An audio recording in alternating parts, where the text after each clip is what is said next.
Assalamualaikum warahmatullahi wabarakatuh. Alhamdulillah, wassalatu wassalamu ala rasulillah. Segala puji dan puja kehadirat Allah subhanahu wa ta'ala. Juga salawat dan taslim kepada Nabi besar Muhammad sallallahu alaihi wa ala alihi wa sahbihi wasallam. Saudaraku seiman, semoga di pertemuan kita ini Allah penuhi dengan keberkahan, keikhlasan, dan ilmu yang bermanfaat. Saya berbicara di sini bukan karena saya lebih tahu daripada Anda semua, tapi kita menjalankan firman Allah subhanahu wa ta'ala, fadzakir fa inna dzikra tanfa'ul mu'minin. Saling memberikan peringatan karena peringatan sangat bermanfaat bagi orang-orang beriman, dan juga menjalankan hadis baginda Nabi sallallahu alaihi wasallam, ad-dinun nasiha. Agama ini isinya semua nasihat. Kita dalam hal ini saling mengingatkan saja satu sama yang lain, dan tentu yang paling pertama saya ingatkan adalah diri saya sendiri, kemudian baru teman-teman sekalian. Tanpa mengurangi penghormatan kepada Ustadz Imam Syamsul Ali dan juga teman-teman yang mungkin hadir di sini dari para tokoh masyarakat ataupun para Ustadz ataupun para ulama, maka sekali lagi saya bukan kenal lebih tahu, tapi kita menjalankan tadi firman Allah Subhanahu Wa Taala yang telah memerintahkan kita untuk saling memberikan peringatan, dan ini sering dilakukan oleh para sahabat Nabi Ridwanullahi alaihim. Berbicara tentang masalah ukhuwah, ini hal yang paling luar biasa yang ada di tatanan kehidupan sosial kaum muslimin, yang merupakan pondasi dasar kekuatan bagaimana kita menjalankan roda kehidupan. Bermula saudaraku seiman dari perbuatan baginda Nabi SAW pada saat beliau hijrah ke Madinah. Ada 3 hal dasar yang dilakukan Nabi SAW pada saat hijrah ke Madinah.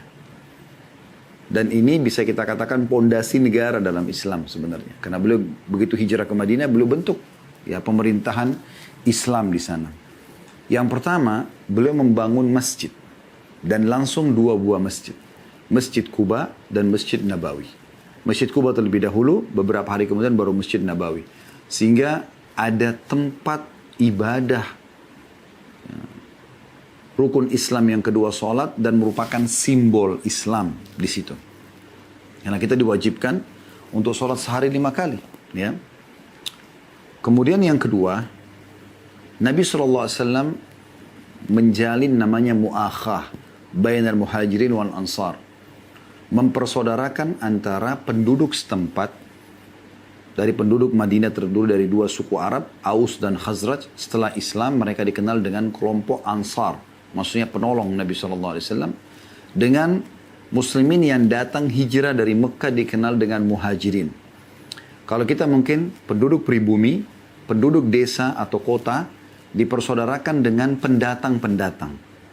Sehingga memang tidak ada lagi jarak di antara mereka. Tidak ada lagi perkataan yang mengundang ras ya, atau rasis maksudnya. Sehingga ada yang mengatakan, kamu bukan dari desa sini, kamu bukan dari kota ini, kamu bukan dari negeri ini. Tapi dalam Islam sudah tidak ada ini. Lintas kota, lintas desa, lintas negara, lintas suku. Karena semua yang syahadat adalah bersaudara.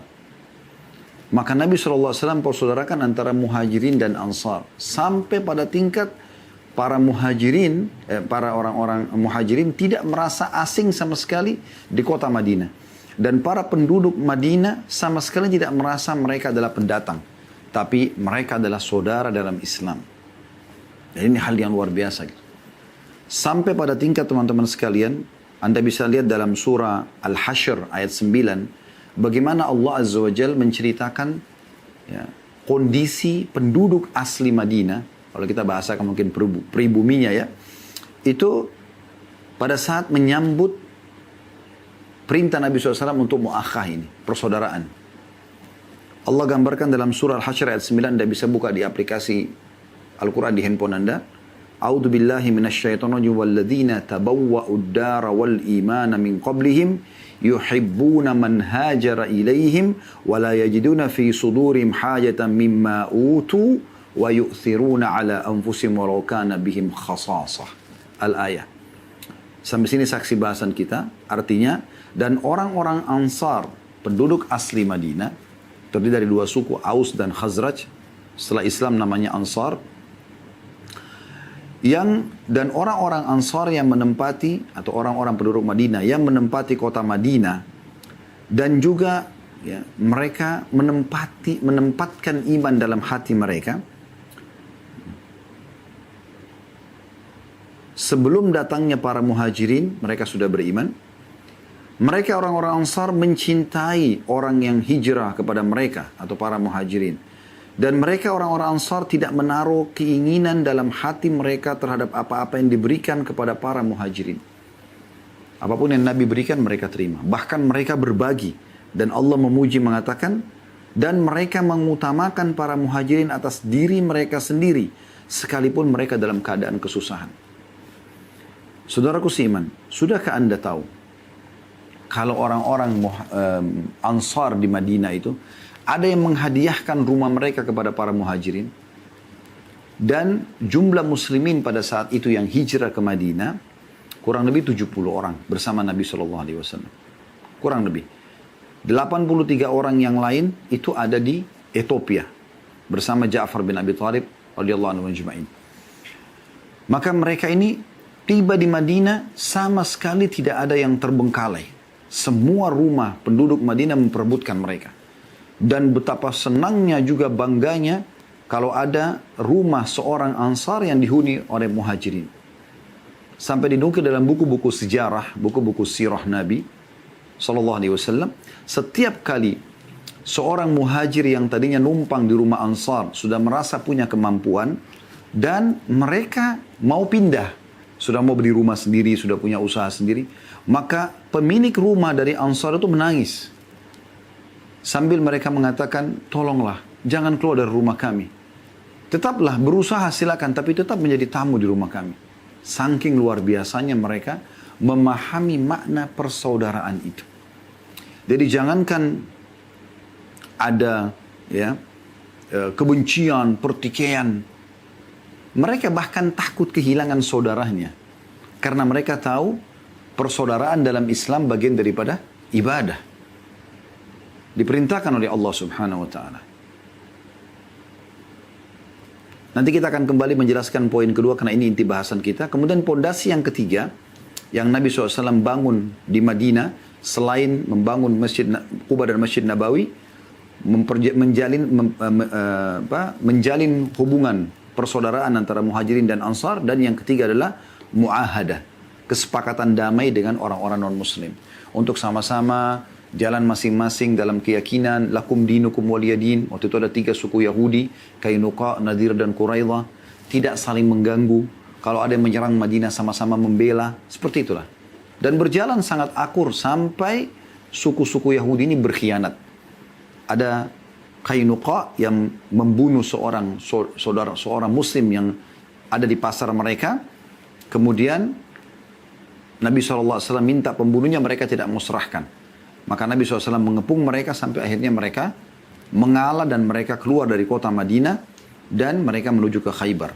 Sementara suku Nadir, suku yang kedua, itu berusaha membunuh Nabi SAW. Ada satu orang yang naik di atas rumah untuk melemparkan batu ke bawah waktu Nabi SAW berada di bawah rumah seseorang di antara mereka. Lalu Nabi SAW mendapatkan wahyu, lalu Nabi mengatakan setelah membentuk pasukan, serahkan orang yang mau lempar batu itu. Tapi mereka tidak mau, lalu dikepung. Kemudian mereka pun mengalah dan mereka keluar sendiri dari kota Madinah. Ya, akhirnya ya, mereka keluar ke Khaybar, dan suku Quraidah yang terakhir adalah berkhianat. Mereka berkhianat ya, dari mereka berkhianat pada saat perang Khandak atau perang Ahzab. Mereka mau memasukkan pasukan Ahzab melalui benteng mereka agar menyerang Madinah, tapi tidak berhasil. Dan ini sebab terputusnya muahadah itu.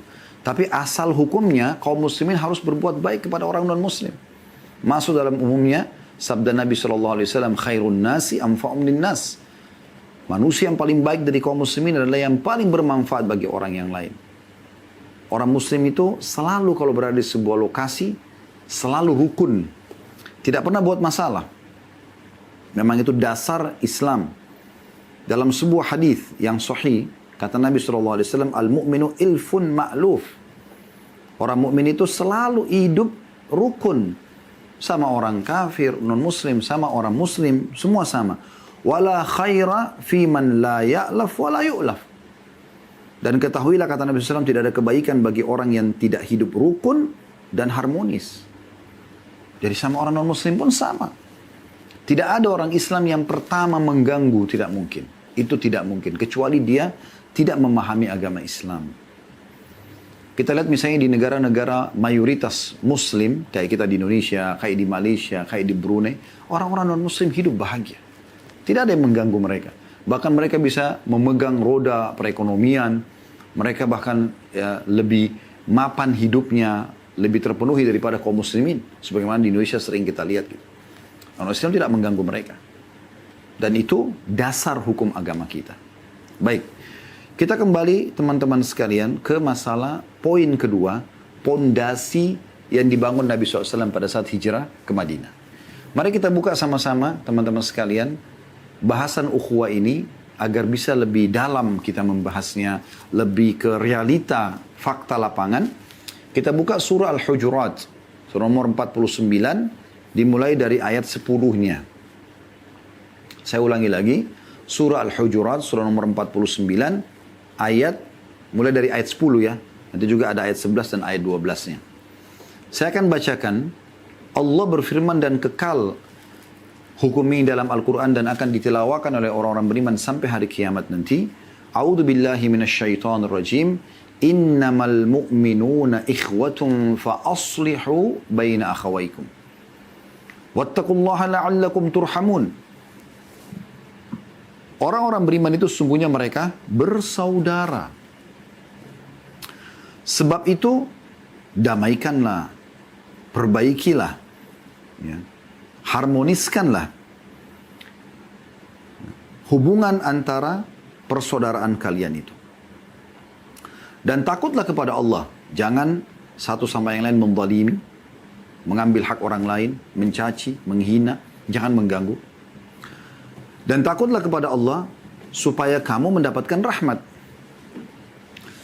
Lalu ayat 11-nya Allah menjelaskan hal-hal yang bisa merusak ukhuwah itu. Jangan sampai kalian rusak. Jaga semuanya, saling menyayangi, saling perhatian, saling menolong, saling memenuhi, ya. Kekurangan saudara kita, ya, itu berarti kesempatan kita meraih pahala. Kesempurnaan dia, kesempatan kita belajar pengalaman dia. Allah mengatakan agar tidak rusak ukhuwah di ayat 10-nya, ayat 11-nya Allah bilang, Ya ayyuhalladzina amanu la yaskhar qaumun min qaumin asa an yakunu khairan minhum wala nisa'un min nisa'in asa an yakuna khairan minhun. Sampai sini saya terjemahkan dulu. Hai orang-orang beriman, janganlah sebagian kaum merendahkan kaum yang lain. Kumpulan, kelompok, ya, apalah namanya, organisasi, lembaga, instansi, keluarga. Jangan, hai orang beriman, janganlah sekelompok laki-laki merendahkan sekelompok yang lain. Karena boleh jadi yang direndahkan itu lebih baik. Dan jangan pula sekelompok wanita merendahkan wanita-wanita yang lain. Karena bisa jadi yang direndahkan lebih baik daripada yang merendahkan. Berarti dari ayat ini kita ambil perusak pertama ukhuwah itu adalah saling merendahkan. Islam tidak mengenal itu. Anda coba ambil pelajaran penting dari sholat. Di saf sholat itu, saudaraku seiman, ya, mau orang kaya, mau orang miskin, mau orang punya jabatan, begitu masuk saf sholat, sudah tidak ada bedanya lagi. Semua, ya, prestasi-prestasi dunia ditaruh di luar masjid. Di saf masjid tidak ada urusan. Di sebelah Anda, pemungut sampah. Di sebelah Anda, seorang pegawai biasa atau pegawai Anda di perusahaan. Murid Anda, anak Anda, tidak ada urusannya. Tetap dia punya hak berdiri di sebelah Anda. Dan sunnah Nabi SAW merapatkan antara telapak kaki dengan telapak kaki yang lainnya. Sehingga membuat pundak pun menempel satu sama itu, lengan tempel satu sama yang lain. Bahkan kata Nabi SAW, kalau mau sholat luruskan, rapatkan. Jangan biarkan celah buat syaitan di antara telapak-telapak kaki kalian. Anda lihat dalam haji, tidak ada bedanya. Semua di Mina, di Arafah, di Muzdalifah, Mereka pakai ihram sebelum masa tahallul. Tanggal 8 Zulhijjah hari Tarwiyah, tanggal 9 hari Arafah dan Muzdalifah, sampai hari Nahar atau hari Raya Idul Adha. 3 hari ini mereka sama semua.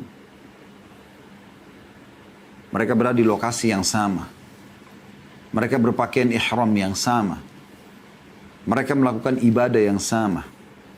Demikian pula standarisasi hukum dalam Islam. Mau orang kaya, mau orang miskin berlaku padanya. Yang haram bagi orang miskin, haram bagi orang kaya. Yang wajib bagi orang miskin, wajib bagi orang kaya. Yang sunnah bagi orang miskin, sunnah bagi orang kaya. Semuanya sama. Jadi kebanyakan orang di antara kita, dia sendiri yang melahirkan perbedaan-perbedaan itu. Hanya karena melihat orang ini lebih rendah jenjang pendidikannya misalnya, atau lebih sedikit hartanya, atau lebih sedikit titelnya, dan seterusnya. Padahal sebenarnya tidak ada bedanya sama sekali. Tidak ada bedanya sama sekali. Siapa yang lebih mulia daripada baginda Nabi SAW, saudaraku seiman? Tidak ada. Beliau adalah Sayyid Walad Adam, pemimpin tuannya anak Adam. Semua nabi-nabi pun di bawah Nabi SAW. Dan beliau mengatakan, Ana Sayyidu Walad Adam wala fakhr. Aku adalah pemimpin anak Adam. Tapi ingat, tidak ada kesombongan di situ. Ini poin yang luar biasa gitu. Lalu Allah bilang, poin yang kedua, yang bisa merusak ukhuwah itu, wala talmizu anfusakum. Dan yang ketiga, wala tanabazu bil alqab. Jangan kalian hina diri kalian sendiri, atau mencela diri kalian sendiri. Saya sih secara fisik gak cocok sama dia, karena saya lebih pendek, saya lebih gelap kulitnya, saya lebih begitu dan begitu. Gak bisa kita rendahkan diri kita. Selama kita makhluk Allah subhanahu wa ta'ala, kita beriman kepada Allah, kita mulia. Tidak ada bedanya kita dengan yang lain, kecuali pada ketakwaan saja. Sampai Nabi SAW mengatakan dalam sabdanya yang masyhur, La farqa baina Arabin wa Ajamin illa bittaqwa. Tidak ada bedanya antara seorang turunan Arab dan Ajam selain Arab, kecuali dengan ketakwaan. Tidak ada bedanya sama sekali. Apa makna kalimat Nabi SAW ini? Artinya saya walaupun dari keturunan Arab, berarti siapapun yang datang setelah saya dari turunan Arab, tidak ada bedanya dia dengan selain Arab, kecuali ke dalam ketakwaan. Artinya bisa saja orang selain Arab lebih mulia daripada orang Arab selama dia lebih dekat kepada Allah subhanahu wa ta'ala. Nggak dilihat lagi postur tubuh anda, kekayaan anda. Kata Nabi SAW, Inna Allah la yanduru ila suwarikum wala ajsamikum.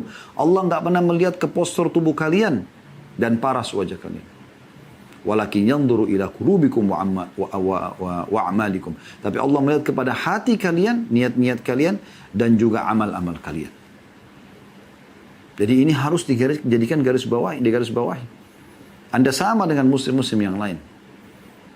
Bahkan bisa jadi, orang yang selama ini mungkin kita anggap biasa, ternyata di sisi Allah subhanahu wa ta'ala mulia sekali. Mulia sekali. Pernah satu kali Nabi SAW berkata kepada para sahabat, waktu mereka menunggu iqamah salat wajib, akan masuk dari pintu masjid ini ahli surga. Semua mata sahabat tertuju ke pintu itu. Ingin lihat siapa yang Nabi SAW jamin surga. Ternyata masuk seseorang yang tidak terlalu dikenal. Kata perawi hadis, seingat saya Abdullah bin Amr radhiyallahu anhuma, beliau mengatakan, orang itu masuk sambil menenteng sendalnya dan air wuduknya masih menetes dari jenggotnya. Lalu dibiarkan oleh para sahabat. Oh, ini mungkin Nabi SAW jamin bagi dia, Allah kasih karunia buat orang itu. Nggak ada yang nanya apa-apa. Besok, waktu yang sama, Nabi ulangi lagi perkataan yang sama. Akan masuk dari pintu masjid ini, seseorang dari ahli surga.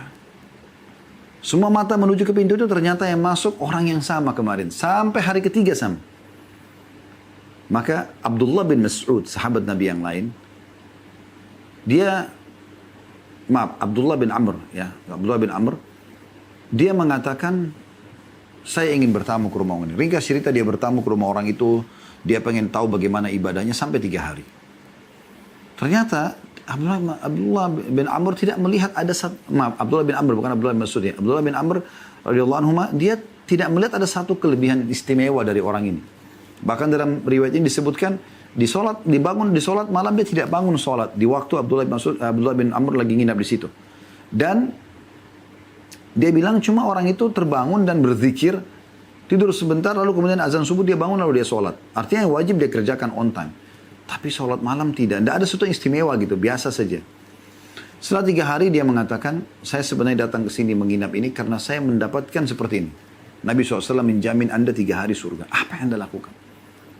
Orang itu terdiam, dan pada saat Abdullah mau keluar dari rumahnya, lalu dia panggil, dia mengatakan, kalau itu yang kau ingin tahu, sebenarnya seperti yang kau lihat, saya biasa saja dalam ibadah.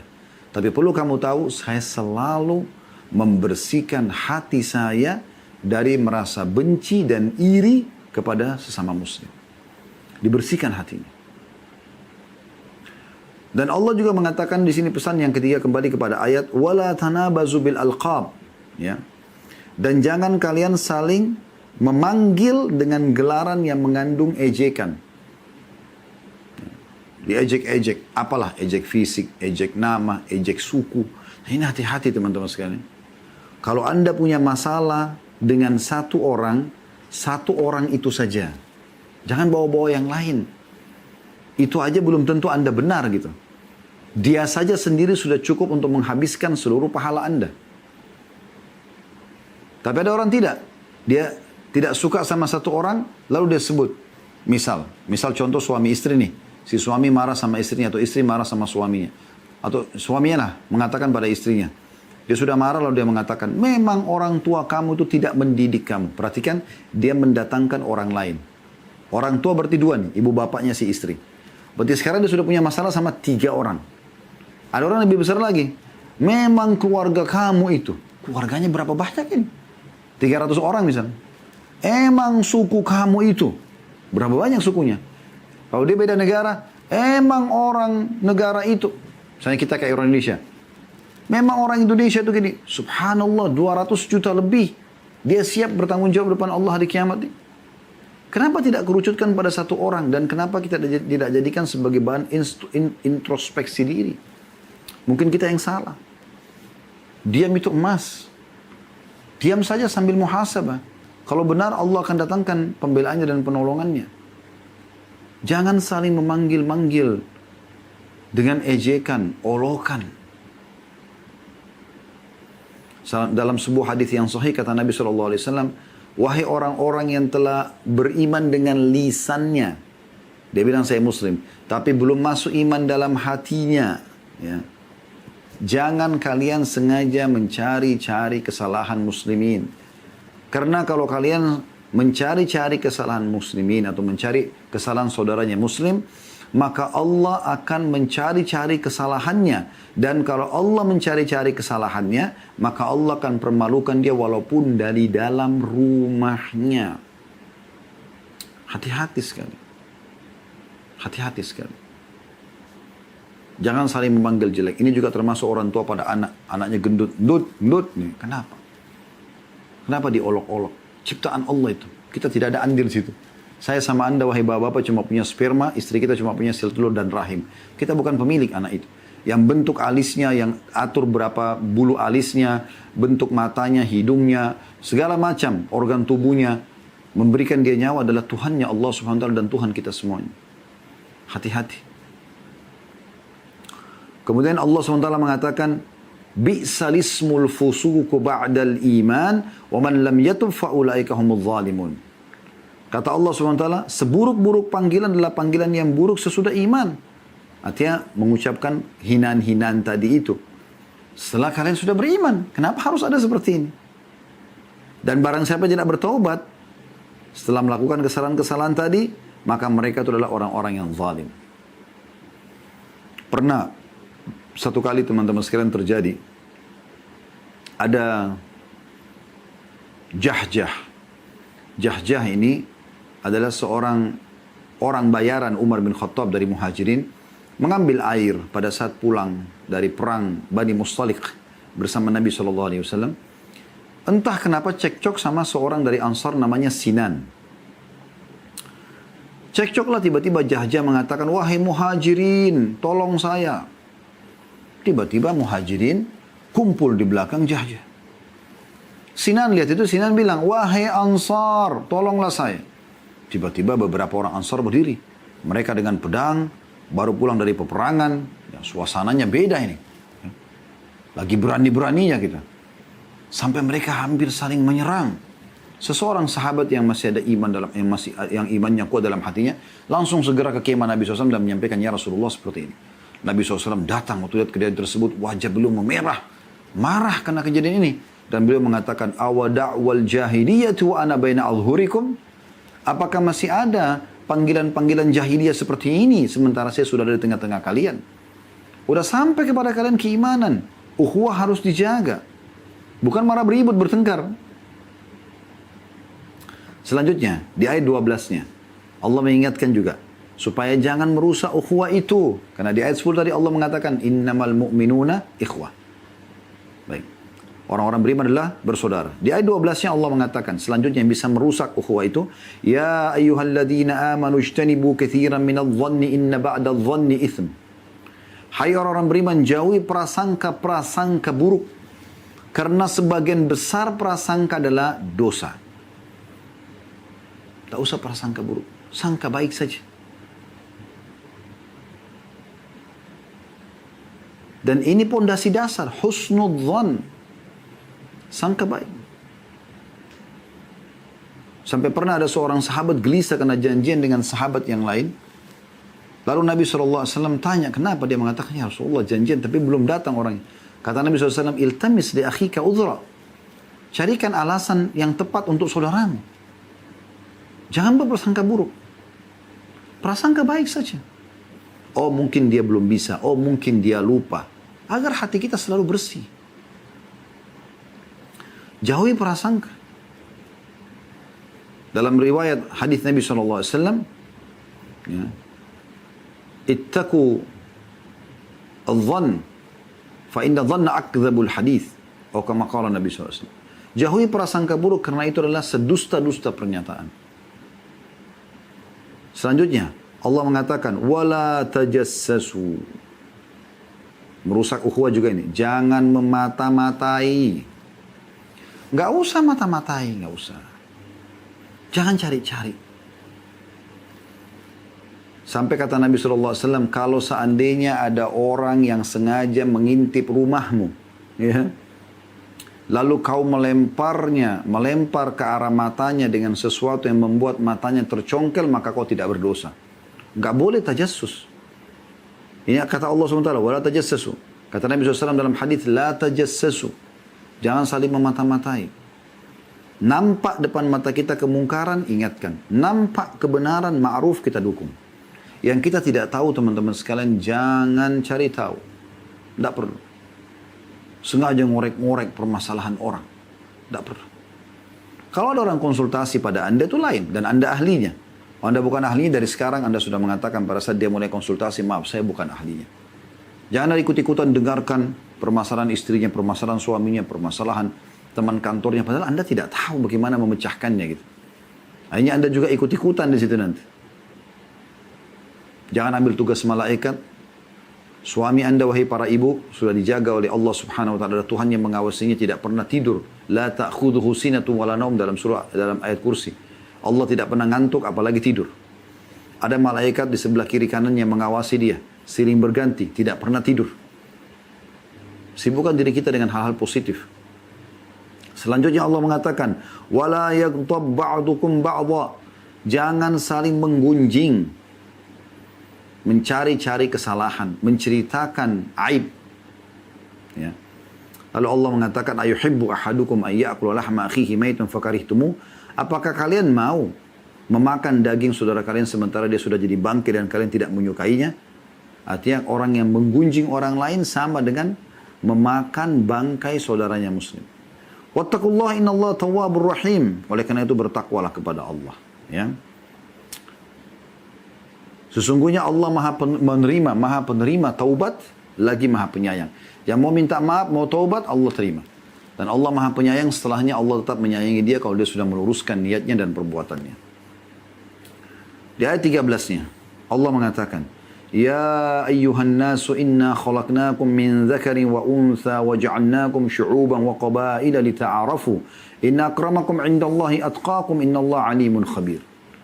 Hai manusia, sesungguhnya kami menciptakan kamu dari seorang laki-laki dan seorang perempuan dan menjadikan kamu berbangsa-bangsa dan bersuku-suku supaya kamu saling kenal mengenal, mengambil yang positif, ya, meninggalkan yang negatif, mendukung yang benar, mengingatkan yang salah, menyempurnakan yang kurang, menutupi kekurangan, ya. Sesungguhnya orang yang paling mulia di sisi Allah di antara kamu adalah yang paling bertakwa. Dan sungguhnya Allah maha mengetahui lagi maha mengenal. Nah, ini peringatan yang luar biasa. Gitu, ya. Baik, kita merenungi hadis Nabi SAW tentang masalah ukhuwah ini. Di antaranya hadis yang sudah sangat masyhur, hadis Bukhari. Kata Nabi SAW, Al-mu'minu lil-mu'mini kal-bunyan yashuddu ba'abuhu ya, ba'adha. Sesungguhnya orang mukmin terhadap mukmin yang lain adalah bagikan bangunan yang sebagiannya mengokohkan yang lainnya. Jadi memang itu luar biasa gitu. Kita ini harus seperti satu bangunan yang kokoh. Juga dalam hadis Nabi SAW yang memastikan orang kalau menjaga ukhuwah ini, persaudaraannya, maka dia akan merasakan kenikmatan iman. Namun sebelum saya bacakan hadisnya, saya perlu titik beratkan. Ada ukhuwah yang sifatnya khusus teman-teman, ada ukhuwah yang sifatnya umum. Ukhuwah yang sifatnya khusus itu adalah Anda mencari sesama jenis Anda yang Anda pilih. Laki-laki sama laki-laki, perempuan sama perempuan yang Anda pilih karena ketakwaannya kepada Allah. Ibadahnya lebih baik. Ya. Keimanannya lebih baik. Ini yang Nabi SAW melakukan dalam mu'akhah, persaudaraan antara muhajirin dan ansar. Laki-laki sama laki-laki. Seperti kasus Nabi SAW persaudarakan antara Sa'ad bin Ubadah radhiyallahu anhu dengan Abdurrahman bin Auf misalnya. Maka ini teman-teman sekalian secara khusus. Seorang muslimah sama muslimah yang lain. Cari siapa yang lebih bertakwa kepada Allah daripada Anda, lalu Anda jadikan sebagai sahabat Anda. Ini namanya mu'akhah khassah. Ini persaudaraan yang khusus. Ini Nabi SAW contohkan di kota Madinah pada saat tiba. Dan ada mu'akhah ammah yang umum, yaitu Anda mencintai semua saudara muslim. Kenal atau tidak kenal. Ya, secara umum. Kita mencintai semuanya. Kita sering mendoakan Allah maghfir lil muslimina wal muslimat. Semua kita doakan. Kenal atau tidak kenal gitu.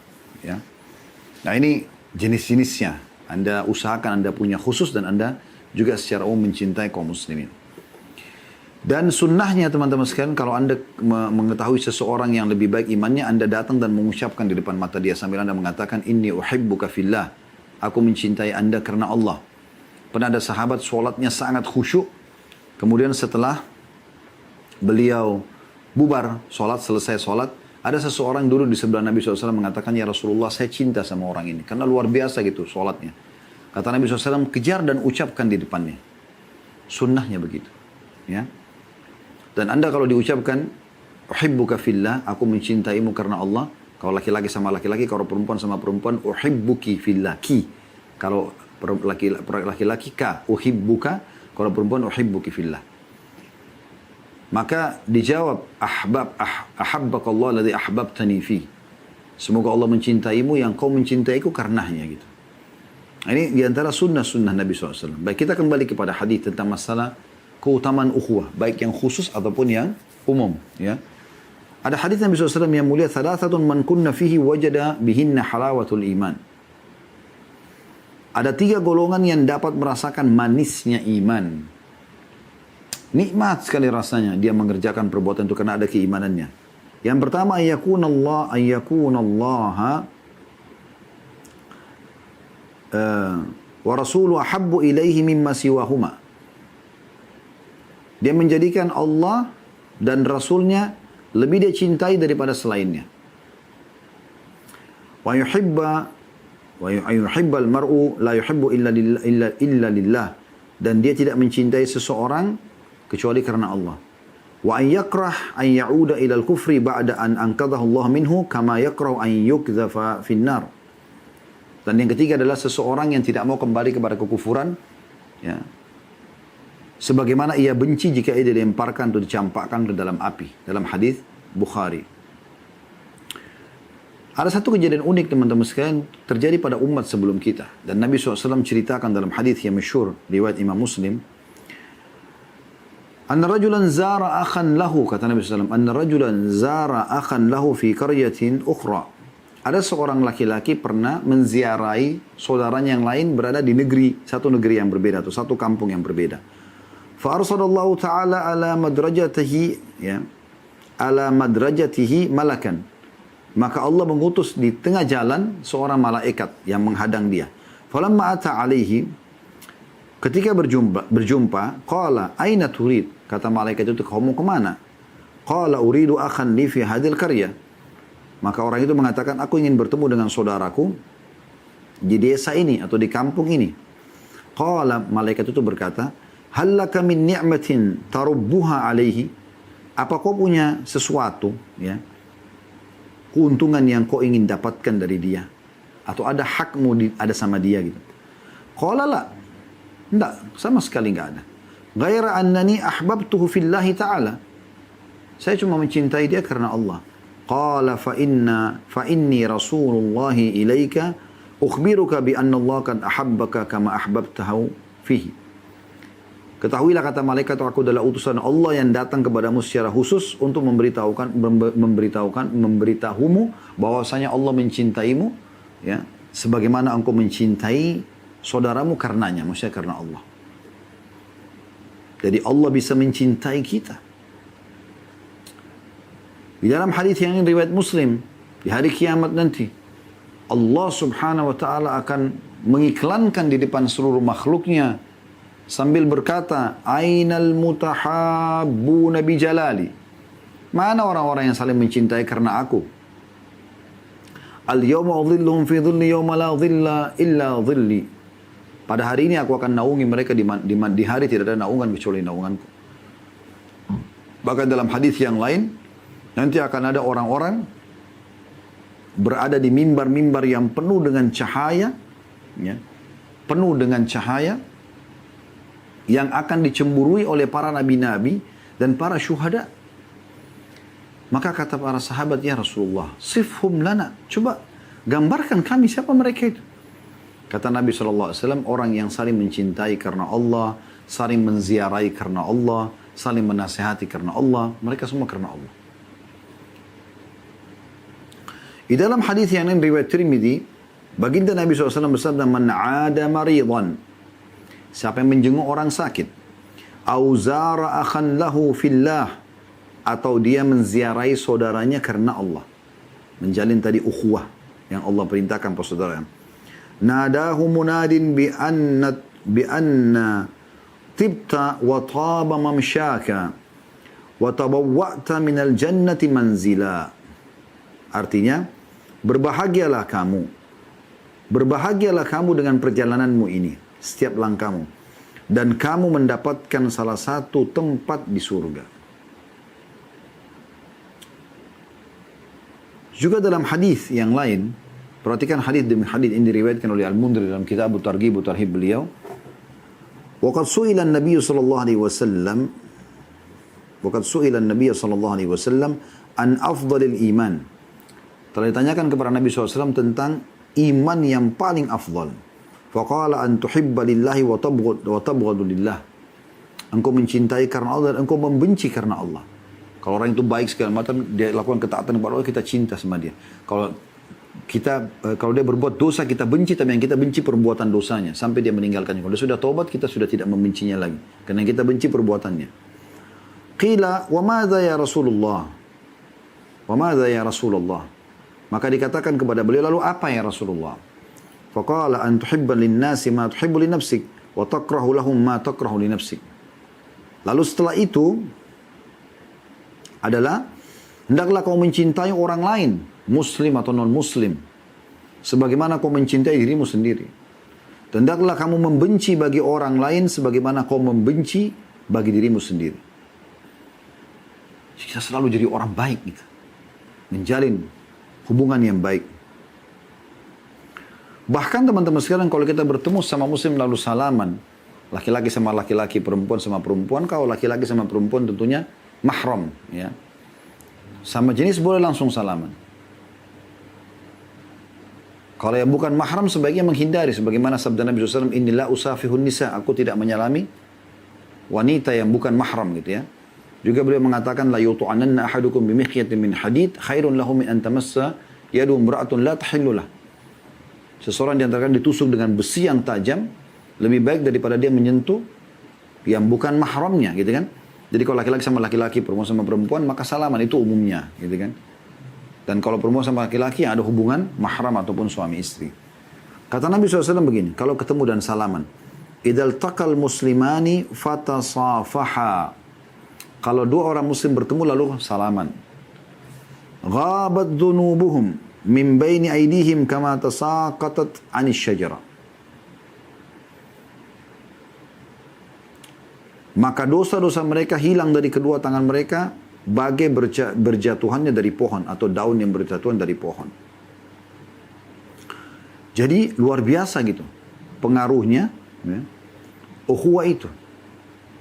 Luar biasa pengaruhnya. Sampai-sampai ya, mendapatkan banyak sekali keutamaan.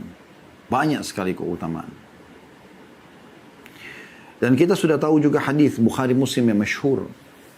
La yu'minu ahadukum hatta yuhibbu li akhihi ma yuhibbu li nafsihi. Tidak akan sempurna iman seseorang dari kalian sampai dia mencintai untuk saudaranya apa yang dicintai buat dirinya sendiri. Harus dia seperti itu. Dan dalam riwayat Imam Ahmad, Ibnu Hibban, Abu Ya'la, yang disahihkan hadisnya, kata Nabi SAW, La yablugu abdun hakikatal imani hatta yuhibba linnasi ma yuhibbu li nafsihi minal khair. Seseorang hamba tidak akan mencapai hakikat iman hingga ia mencintai kebaikan untuk manusia seperti yang ia cintai untuk dirinya sendiri. Dan banyak sekali ya, penyampaian-penyampaian dalil yang mirip seperti ini. Kita coba ya, tutup dengan hadis ini, kemudian kita coba sempurnakan nanti sebelum tanya jawab dengan beberapa ya, aplikasi di lapangan, praktek lapangan tentang masalah ukhuwah ini. Yaitu sabda Nabi SAW, Man ahabba lillahi wa abghada lillah, wa a'ta lillahi wa mana'a lillah, faqad istakmala al-iman. Barang siapa yang mencintai karena Allah, membenci karena Allah, memberi karena Allah, menahan karena Allah, maka sungguh dia telah menyempurnakan iman. Dia sudah menyempurnakan iman. Dan hadis ini, hadis hasan diriwayatkan oleh Abu Dawud dan juga Al-Baghawi. Saudaraku seiman, kita kalau ingin bahas tentang ukhuwah Islam ini sangat luas. Tapi yang kita ingin titik beratkan dalam penutupan tema kita ini, bagaimana aplikasinya teman-teman sekalian. Mungkin Anda sudah dengar dari dalilnya tadi. Dan kalau kita ingin baca banyak sekali dalil, tidak akan pernah habis dari dalil tersebut. Apalagi kalau kita kuatkan dengan pendapat-pendapat para ulama yang merincikan potongan demi potongan dari ayat dan juga hadis Nabi SAW. Tapi kita lihat bagaimana aplikasinya. Jangan cuma berbicara, tapi praktek lapangan. Cintai untuk orang lain apa yang Anda cintai buat diri Anda sendiri. Itu Anda lakukan karena Allah Subhanahu wa Ta'ala. Anda tidak ingin diganggu orang, jangan ganggu orang. Anda mau dihormati orang, hormatin juga orang lain. Sampai sebuah kaidah masyhur, al-jaza' min jinsil amal. Balasan akan sesuai dengan perbuatan seseorang. Anda ramah, orang ramah. Anda kasar, orang kasar. Ya. Anda mulai dengan diri Anda sendiri. Aplikasikan dalam kehidupan itu. Tegur, sapa, senyum dengan orang, ramah. Itu sifat orang beriman. Nabi SAW senyum, tegur, sapa sama laki-laki, ya, anak kecil, ya, orang tua, bahkan wanita secara umum, bukan berdua-duaan gitu. Nabi SAW dikenal orang yang sangat ramah, sangat baik, santun. Dan itu yang diaplikasikan dalam ukhuwahnya itu. Jadi Anda mencintai apa yang Anda suka orang lain lakukan pada Anda. Anda suka orang ramah, Anda kalau ketemu sama orang, dia ramah, ngobrol, senyum, dia supel, Anda pasti suka. Nah, begitu juga, ya, kalau Anda suka begitu, berarti orang lain suka seperti itu. Ada orang ketemu Anda cemberut mukanya, lisannya kasar, ya, apalah tatapan matanya sinis misalnya. menganggap remeh, mencibir dengan bibir misalnya, Anda tidak suka. Nah, berarti kalau Anda tidak suka diperlakukan seperti itu, maka orang lain tidak suka juga. Nah, itu poin. Poin penting. Kemudian teman-teman sekalian yang kedua, dalam aplikasinya, lakukan semua ini karena Allah Subhanahu wa Ta'ala. Kita tidak perlu melihat fisik, tapi kita melihat bagaimana ketakwaan seseorang. Poinnya adalah cintai seseorang muslim karena imannya dan ketakwaannya, bukan karena fisik atau hartanya. Walaupun Anda beda secara ekonomi dengan dia, beda secara fisik, tapi kalau orang itu lebih baik keimanannya, Anda dekatkan diri kepada dia. Karena Allah Subhanahu wa Ta'ala. Karena kata Nabi SAW, Al-maru ala dini khalili.